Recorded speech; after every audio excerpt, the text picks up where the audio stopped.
নমস্কার। আমাদের সঙ্গে এই মুহূর্তে সংযুক্ত আছেন বাংলাদেশ আওয়ামী লীগের মাননীয় সাধারণ সম্পাদক এবং সাবেক সেতুমন্ত্রী ওবায়দুল কাদের।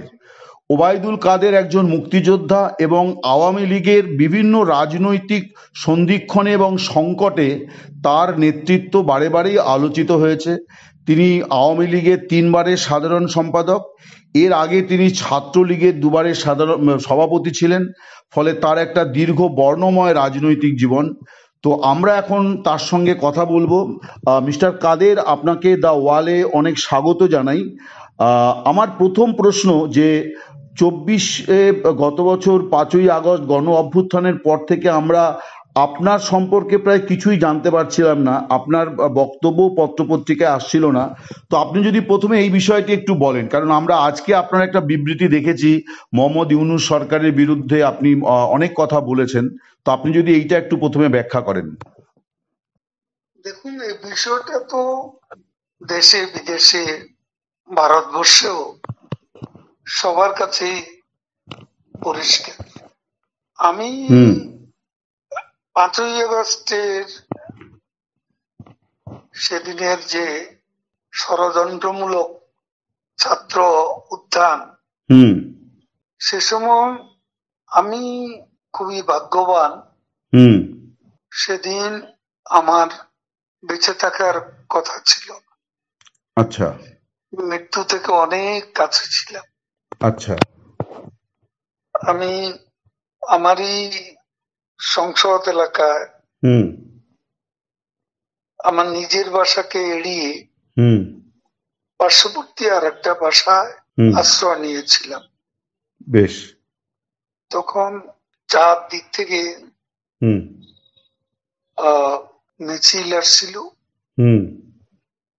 এটা আসলে ছিল প্রধানমন্ত্রী গণভবন কেন্দ্রিক, এবং এটা আমরা অবাক হলাম যে সংসদ এলাকাতেও এটা ছড়িয়ে পড়ে, এবং একটা লুটপাটের যে লুম্পেন স্টাইলের কতগুলো ঘটনা ঘটে, এবং সেখানে বিভিন্ন ধরনের লোক আসে, এবং এদের মধ্যে বেশিরভাগই মনে হয়েছে এটা কোন রাজনৈতিক অভ্যুত্থান, এটা লুটপাটের অভ্যুত্থান।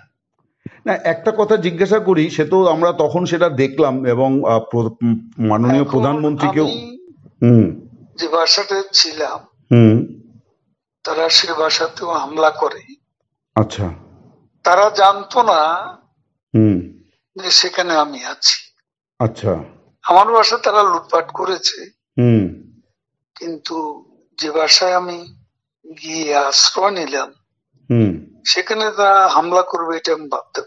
কিন্তু সেখানেও দেখলাম যে অনেক লোকজন ঢুকে পড়ে এবং তারা ভাঙচুর লুটপাট করতে থাকে।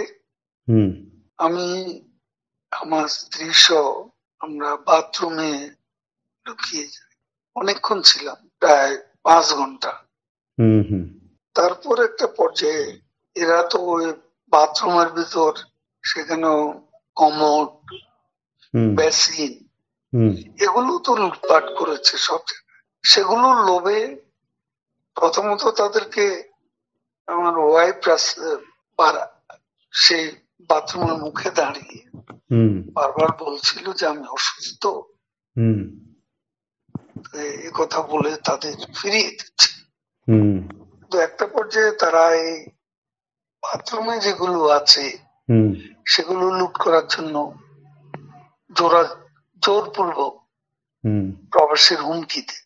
তো সে সময় আমার ওয়াইফ জিজ্ঞেস করে যে কি করবো, খুলে দাও যা হবে। তারপরে 7-8 জন ছেলে ঢুকলো, তার খুবই আক্রমণাত্মক দৃষ্টিভঙ্গি মনোভঙ্গি নিয়ে। তখন হঠাৎ তারা আমার দিকে তাকায়, আমার দিকে তাকিয়ে আপনি নেত্রী চলে গেল, আপনি জাননি কেন? আমি কিছু বলছিলাম। তারপরে এই ছেলেদের মধ্যে কি ভাবে উদয় হয়েছে জানি না, তারা আমাকে বলে আপনার ছবি তুলবো। তারপর আমার ছবি তুলতে শুরু করলো, সেলফি নিচ্ছিল, ছবি তুলছিল। এরা ছাত্ররা অনেকে আমাকে চেনত। কি কারণে তারা তখন আক্রমণাত্মক যে মনোভাবটা ছিল সেটা নিমেষে শীতল হয়ে গেল। এরা ঠান্ডা মাজাজে তখন কথা বলছিল। আচ্ছা। এদের মধ্যে আবার এক পর্যায়ে একটা গ্রুপ তারা চেয়েছিল আমাকে রাস্তায় সেনাবাহিনী হাতে তুলে দিতে। কেউ কেউ আবার এটাও চেয়েছিল যে জনতার হাতে তুলে দিতে। এটা অবশ্যই তখন একটা মানসিক ভাবে ভেতরে ভেতরে ভেঙে পড়েছিলাম। এরপর এরা এদের একটা শার্ট, এদের ওই ব্যাজ, লাল পতাকা শোভিত ব্যাজ লাগিয়ে আবার কালো একটা মুখে একটা মাস্ক দিয়ে আমাকে হাঁটতে হাঁটতে সংসদ এলাকা থেকে বড় রাস্তা, গণভবন অভিমুখী রাস্তা, ওখানে নিয়ে যায়। ওখানে নিয়ে হঠাৎ করে কোত্থেকে একটা ট্যাক্সি আসে, একটা ইজি বাইক, সেটা খালি ছিল, ওখানে কোনো গাড়ি ঘোড়া কিছু ছিল না। ওটা হঠাৎ করে কেন যেন এসে পড়ল, হয়তো আমার ভাগ্য। এরা দুজনে আমাকে নিয়ে, আমার ওয়াইফকে নিয়ে ওটাতে উঠলো আর বলতে লাগলো, ওতে তো অসংখ্য মানুষ, চেক আপ সব জায়গায়। এরা বলতে লাগলো যে আমাদের চাচা চাচি অসুস্থ, হাসপাতালে নিচ্ছি, ডিস্টার্ব করবে না। এই করে করে নিয়ে গেল একটা অনেক দূরে একটা জায়গা। তো এটা হলো, ভাবতেও পারেনি ওরা যখন বাথরুমে ঢুকলো যে বেঁচে থাকে। সে বেঁচে থাকাটাই সেদিন যে একটা পরম সৌভাগ্যের বিষয়। আনএক্সপেক্টেডলি বেঁচে গেছি, ইট ইজ মোস্ট ইম্পর্টেন্ট। সে সময় এই ছেলেরা যে কোনো ভাবে আমাদেরকে আর্মির হাতে তুলে দিতে পারত। মানুষের রাস্তায় অসংখ্য মানুষ, সেখানে অনেকেই তো আছে আমাদের অপোজিশন, মেরে ফেলতে পারত। তো আজকে এটুকু বলে শেষ করি। না, কিন্তু আপনাকে মানে তারপরে আপনি কোথায় রইলেন? কেউ জানে না, আপনি প্রথম যান। না, বলছি যে আপনি এরপরে কোথায় রইলেন? তারপরে তো আপনি মানে থাকলেন কি করে, মানে ওই রকম পরিস্থিতি? আমি বাংলাদেশে ছিলাম 3 মাসের মতো। আমার একটা উদ্দেশ্য ছিল যে ওখান থেকে কিছু করা যায় কিনা, আচ্ছা, কিছু একটা করা যায় কিনা, সংগঠিত করা যায় কিনা। আচ্ছা। বিভিন্ন জায়গায় শ্রমিক অসন্তোষ, কর্মচারীদের অসন্তোষ, এগুলো প্রতিদিনই এগুলা লক্ষ্য করতাম। মানে পেশাজীবীদের যে ক্ষোভগুলো আর কি, ক্ষোভগুলো তখন রাস্তায় নেমে আসছিল। ঠিক ঠিক, বিশেষ করে গার্মেন্টস। ঠিক ঠিক। তো সে সময় ভাবলাম যে এদের সাথে যোগাযোগ করে কিছু করা যায় কিনা। তো এই চিন্তাতে 3 মাস পরে। আচ্ছা। এরপরে একে একে সবাই অ্যারেস্ট হচ্ছে এবং আমি তো নেত্রীর পরের স্থানটায় আপনার। আমার বিরুদ্ধে তখনই 212টা খুনের মামলার আমি আসামি হয়ে গেছি। তারপর এই অবস্থা অনেকেই বললো, আবার এখান থেকেও অনেক অনুরোধ ছিল আমি যেন সতর্কভাবে এদিকে চলে আসি। এইভাবে চিন্তা করলাম যে আসলে আমি বাইপাস সার্জারি হয়েছিল, অনেকগুলো ওষুধ খেতে হয়। আমি এখানে ধরা পড়লে ওষুধ খাওয়াবে কি? ঠিকই। তারপরে অনেক কিছু ভাবনা চিন্তা করে 75-এ এখানে এসেছিলাম, তার বঙ্গবন্ধু, তারপর 100 নম্বর জেল হত্যা হলো, তারপরে কলকাতায় এসে 9 মাস ছিলাম। আচ্ছা। এখান থেকে ফিরে গিয়ে জগন্নাথ হলে একটা বৈঠক করছিল অনেক রাতে, ঢাকায় তখন কারফিউ, তো ওখানে আমাকে অ্যারেস্ট করা হয়। তারপরে এরপরে আবার 1/11 পরে তখনও জেল খেটেছিল। তো এই যে বঙ্গবন্ধু হত্যার পরে যে 9 মাস ছিলেন, তারপরে কি আর কলকাতায় আসেননি কোনো কাজে বা কোনো ইয়েতে? না মানে কখনো রাজনৈতিক প্রয়োজনে আসেননি আর কি? আসছি, আমি তখন যোগাযোগ মন্ত্রণালয়ের দায়িত্ব ছিলাম, তখন এসছেন আর কি? আমাদের ডেপুটি হাই কমিশনার বিজয় দিবসে আমাকে প্রধান অতিথি করেছিল। বেশ। তো একটা জিনিস বলছি, এই যে আপনি রইলেন, তো তারপরে তখন আর কোনো সমস্যা হলো না যে ওই ছেলেগুলো আপনাকে কোথাও পৌঁছে দিল, ওরা আর কি এটা ফাঁস করেনি? তাহলে কি আমি রাতেই ওখান থেকে আবার, কিন্তু এই যে ছেলেগুলো এরকম করলো, এটার কারণটা কি মনে হয় আপনার, যে ওরা যে আপনার প্রতি সদয় হলো, আপনাকে কোনো বাঁচালো? মানে এটা কি হতে পারে যে এরা আওয়ামী লীগেরই তাৎক্ষণিকভাবে ওই সময় বিক্ষুব্ধ হয়েছিল, এরকম হতে পারে? আওয়ামী লীগের হলে তো আমি চিন্তা ঠিকই। একটা অনেকে বলে যে আপনার কিছু ভূমিকা তখন বিতর্কিত ছিল, আপনি ছাত্রলীগ যুবলীগকে যেভাবে মানে মাঠে নামিয়েছিলেন পাল্টা, তার ফলেই এরকম একটা বড় জনরোষ তৈরি হয়ে গেল আর কি। এটা মানে আমরা কথা মোটেই ঠিক না। আচ্ছা। আমি কখনো বলিনি যে ছাত্রলীগকে এই অভ্যুত্থান দমানোর জন্য। সেটা লন্ডন থেকে আমাদের এক ব্যারিস্টার নিজুম মজুমদার, ও ইউটিউবে কথা বলে, ও তখনকার ভিডিও নিয়ে সেটা প্রচার করেছে মাস তিনেক আগে। সেখানে ছাত্রলীগের নামই ছিল। বিভিন্ন বলা হয়েছে ওদিন ছাত্রলীগই যথেষ্ট, এ ধরনের কোনো বিষয় ছিল না আমার বক্তব্য। আর আমি পার্টির সেক্রেটারি, তারা আমার মেট্রো রেল পুড়িয়ে দিচ্ছে, তারা আমার সেতু ভবন পুড়িয়ে দিচ্ছে, তারা বিটিভি ভবন পুড়িয়ে দিচ্ছে, তারা আমার অফিস আক্রমণ করতে বারবার আসছে, পার্টি অফিস, তারা গণভবন মুখে আক্রমণ শোনাচ্ছে। তো সে সময় আমি কি আমাকে সেভ করব না? আমার দলকে সেভ করব না? আমার নেত্রীকে সেভ করতে হবে না? তখন সে সময় আমি পার্টির সেক্রেটারি হিসেবে আমার উপর সময় আরোপিত যে দায়িত্ব, সে দায়িত্ব আমি পালন করেছি। এটা যে কেউ করতো, আমি ওই জায়গায়, আমার জায়গায় অন্য কেউ থাকলে তিনিও সেটা করতেন। আপনারা 15 বছর ক্ষমতায় ছিলেন, এত বড় পার্টি, আপনারা দেশ তৈরি করেছেন, আপনারা বুঝতে পারলেন না যে এরকম একটা জনমত তৈরি হয়েছে? এটা কেন হলো? এটা একটা আকস্মিক উত্থান। এটা তো শুরু হয়েছে কোটা দিয়ে, শেষ হয়েছে এক দফা। হ্যাঁ, কিন্তু এটা কি একদিনের পরিকল্পনায় হয়েছে নাকি দীর্ঘদিন ধরে? একটা ষড়যন্ত্রমূলক ঘটনা, একটা বিস্ফোরণ হয়ে গেল। সেটা ইন্টেলিজেন্সের একটা ব্যর্থতা তো ছিল, এবং এটা ব্যর্থতা ছিল না এ কথা তো বলা যায়। আপনি জেনারেল সেক্রেটারি হিসেবে কি কোনো দায় নিচ্ছেন এই ঘটনার?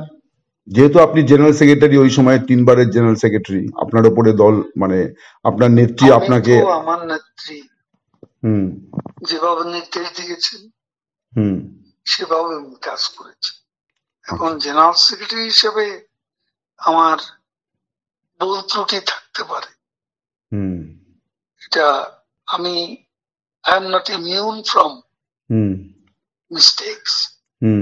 মানুষের ভুল হবে, সে ভুল ত্রুটি আমারও থাকতে পারে। আপনি নিজে কোনো ভুল মানে চিহ্নিত করেছেন যে এইটা আপনার ভুল হয়েছিল?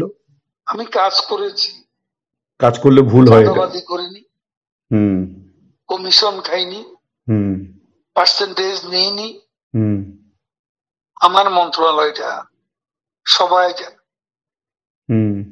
তারপরে বাংলাদেশ আওয়ামী লীগের কমিটি গঠন করতে কমিশন নিয়ে কাউকে পদায়ন করিনি, চাঁদাবাজি করিনি, আমি সেই দিক থেকে নিজেকে একদম নির্দোষ বলে আমি নিজেকে সাব্যস্ত করতে পারি। আপনাদের সময়ের নির্বাচন, তারপরে মানবাধিকার হরণ, মানবতা বিরোধী অপরাধ, এই সমস্ত অনেক রকম অভিযোগ এবং অনেক দুর্নীতির বিষয় সামনে আসছে।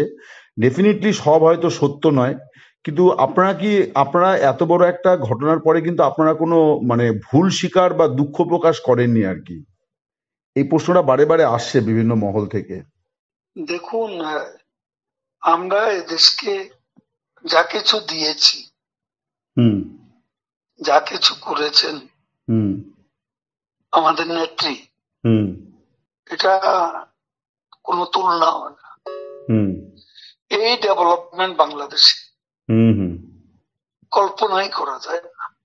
15 বছর আগের বাংলাদেশ, 15 বছর পরের বাংলাদেশ, দিন আর রাতের মতো পার্থক্য। আমাদের সমালোচনা তারাই করে যারা দিনের আলোতে রাতের অন্ধকার দেখে, যারা অমাবস্যা দেখে পূর্ণিমা, তারা সমালোচনা করবে।